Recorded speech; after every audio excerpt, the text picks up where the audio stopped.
দীর্ঘদিন ধরে উদয়পুর রাজস্বী কলাক্ষেত্রে এলাকার বাসিন্দাদের পানীয় জলের তীব্র সংকটের নিরসনের জন্য দাবি জানিয়ে আসছিল জলসম্পদ দপ্তরকে।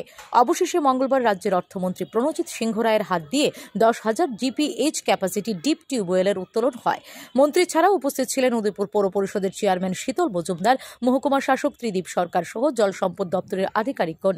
মন্ত্রী বলেন, দীর্ঘদিন ধরে এই এলাকায় পানীয় জলের তীব্র সংকট ছিল। অবশেষে আজকে তার নিরসনের ব্যবস্থা হয়েছে। এখন আর অত্র এলাকা জলের আর সমস্যা থাকবে না বলে জানান মন্ত্রী প্রণজিৎ সিংহ রায়।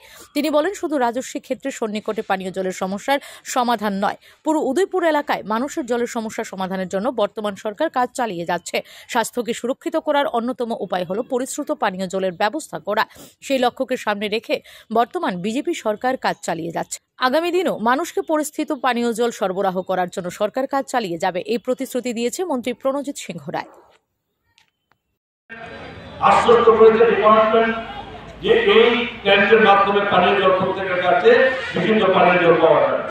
স্বাভাবিকভাবে এর আগে আমাদের এই অঞ্চলে কেবিএস কানেক্টিভিটি ছিল, যেহেতু নতুন ব্যবস্থা হয়ে গেছে যে কানেক্টিভিটি কেটে দিয়ে এটার মধ্যে প্রায় 282টি পরিবার 10,000 ক্যাপাসিটি এই ট্যাঙ্কের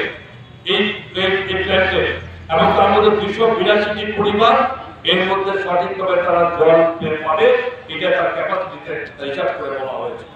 এবং আমি দেখেছি, হিসাব করেছি এখানে কাউন্সিল আছে যে কতটা পরিবার আছে, দেখা গেল 282 পরিবার নিচে সেখানে পরিবার হবে, এখানে প্রত্যেকে জল পাবে।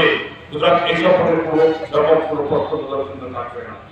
সঙ্গে সঙ্গে আমাদের এই প্রজেক্টের সঙ্গে সন্মন এরিয়াতে যারা এখানে সন্মন থেকে যেখানে আমাদের কয়েকজন কাউন্সিলর এখানে উপস্থিত আছেন এবং সেই কাউন্সিলরও তাদের এলাকার মধ্যে ওই ট্যাঙ্ক থেকে শুরু হয়ে যাওয়ার জলের ব্যবস্থা পাবে।